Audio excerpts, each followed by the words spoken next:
Hello, book friends, and welcome back to All the Things Sort of Truth, the alcohol-fueled chapter-by-chapter reread of the Sort of Truth series with enough craft brew to forget everyone is naked.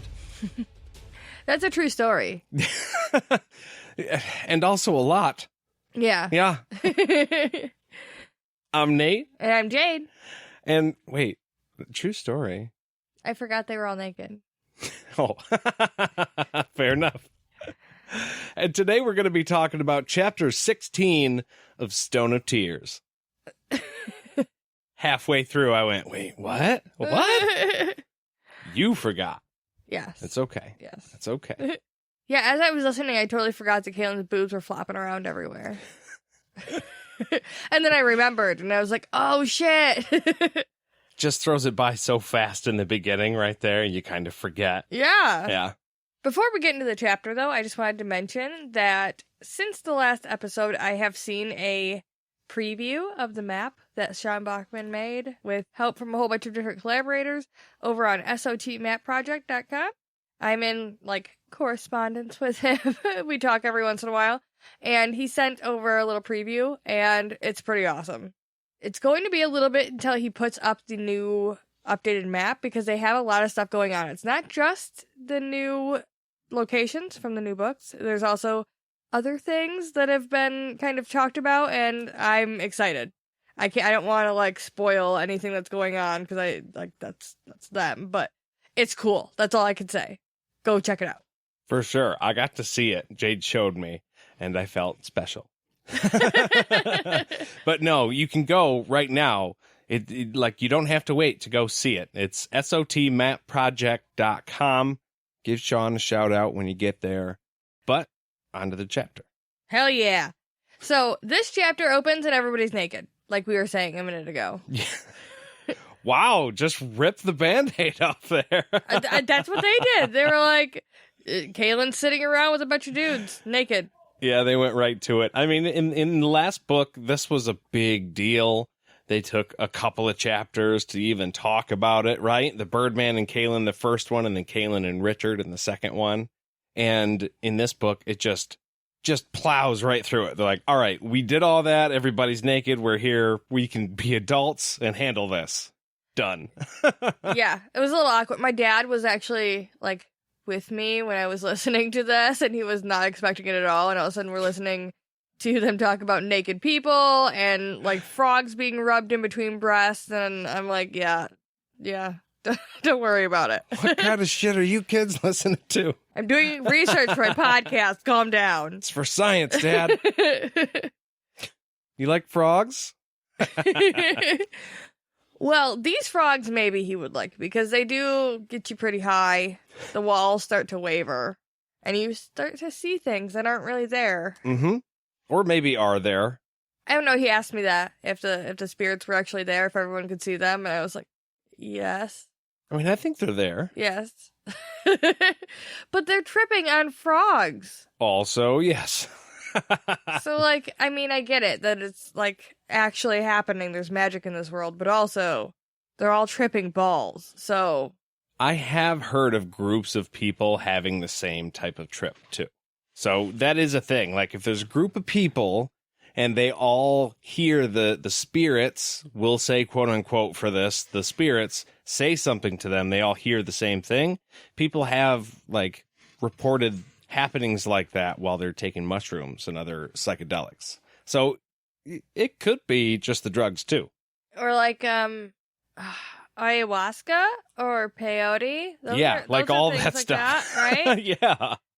But the only issue that I have with it being the drugs is the fact that these tend to be right. Like in the last chapter with the Bontak and what their spirits told them, I mean, they were right. So that's a thing too. I'm not trying to discount them. I'm just, everybody's a little fucked up. They still have to take the drugs to see them. So it's not the drugs. That's how you open your mind. Yes. Okay. Exactly. Yes. It's the gateway. Well, through the gateway, the spirits immediately come through and warn him and everybody else that this is a bad idea. In case, the blood warning with the owl and the Bontok coming and making all that ruckus wasn't enough. Yeah, they fast-pitched an owl at his face. Yeah. It kind of seemed random, but now in like the context of what they're talking about, it's like, no, you probably should have been listening. If they can affect our world that much, Yeah. they mean business. Well, and they're also like super weird with Richard this time as opposed to last time. No, first of all, none of them are like, "Hey, you woke us up like last month. Why are you back?"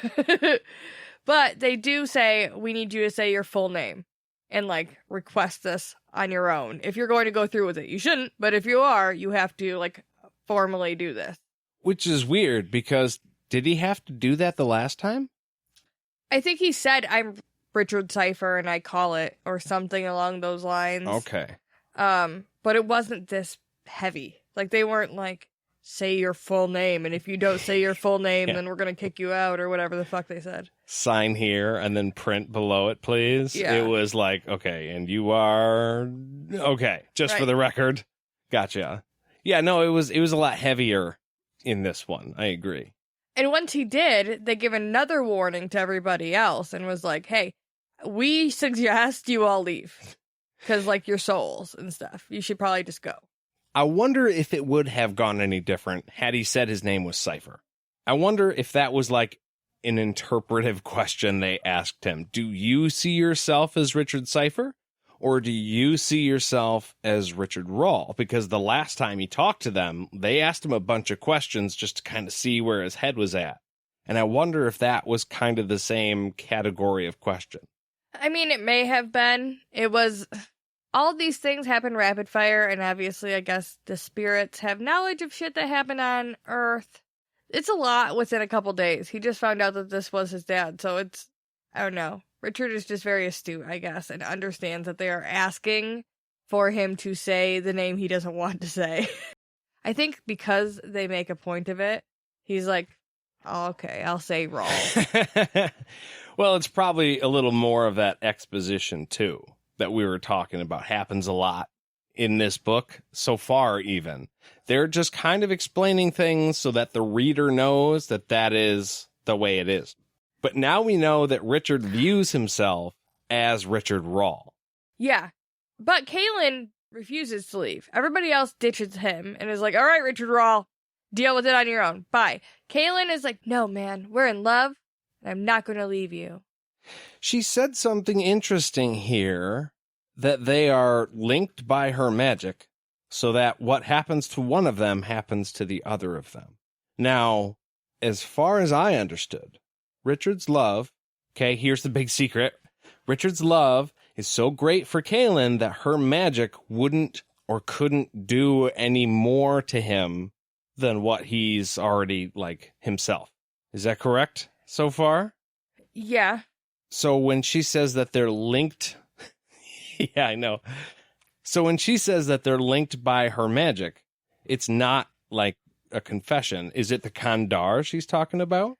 What I think was meant there was, we're not married in, like, spirit, but because you've, like, won out over my magic, you figured out how to, like,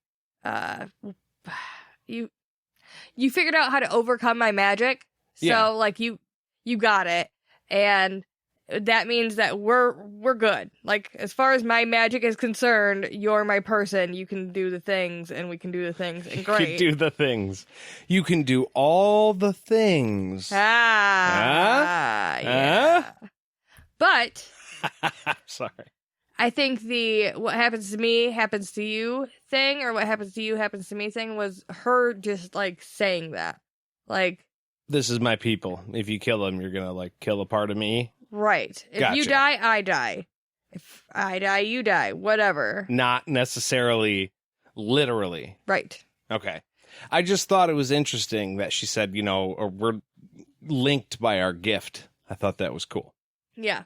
That was cute. Also, the ancestors dip out after this, too. They're like, we also don't want to witness what's going to happen here. We want no part of this. So, bye. Letting people out of the spirit house has never happened before. Yeah, the door always stays shut. Yeah. And so it opens.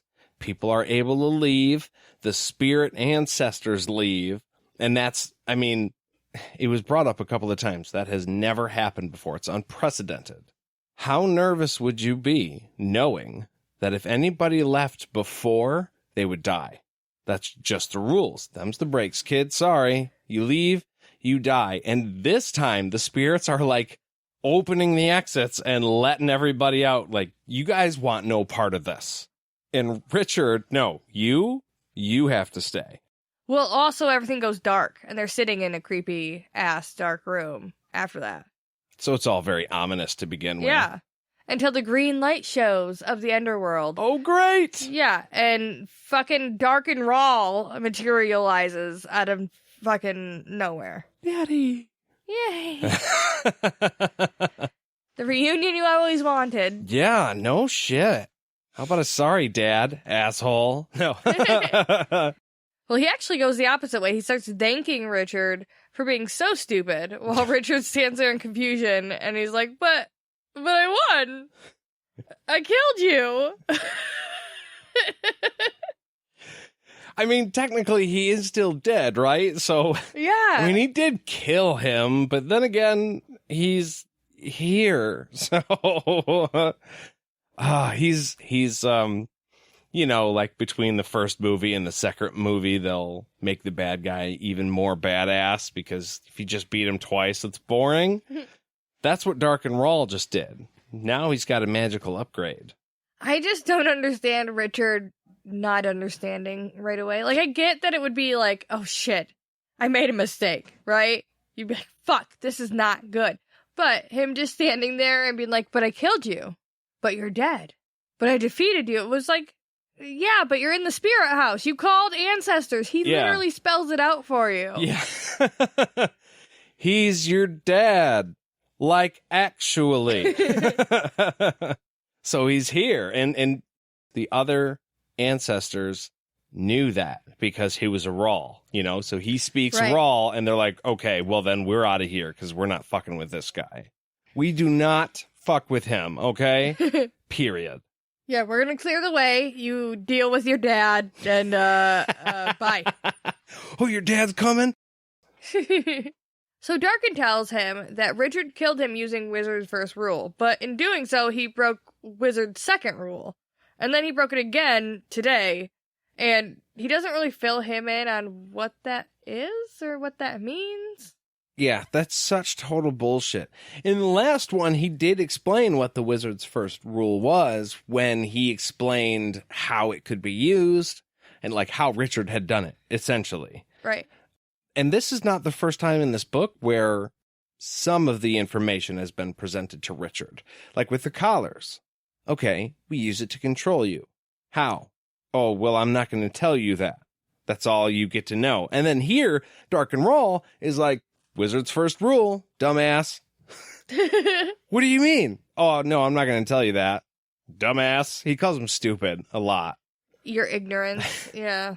Like, if you know the guy doesn't know. Now, granted, I'll give him credit here. And this is why Dark and Raw is a good bad guy. Because he's not going to give Richard any extra information because he knows Richard is very capable.